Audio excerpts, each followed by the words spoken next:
You've planned your trip away.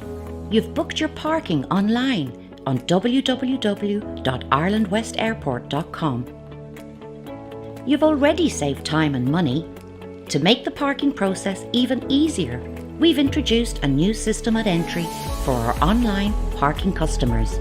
Once you arrive at the car park, all you have to do is drive up to the barrier and wait up to 15 seconds for your car registration to be scanned. A ticket will be printed from the machine.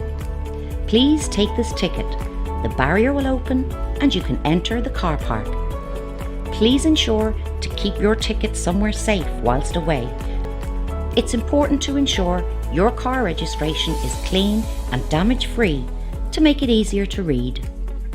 If the system doesn't recognise your car registration for any reason and the barrier does not open, do not press the button to receive a ticket at this point.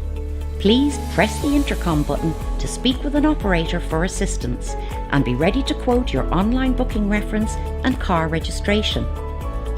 Upon your return to the airport, drive straight to the exit and wait up to 15 seconds for your car registration to be scanned. Barrier will raise. If the system doesn't recognise your car registration for any reason, insert your ticket and the barrier will raise.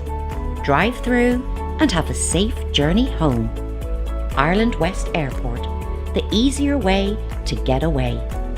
For more information, visit irelandwestairport.com.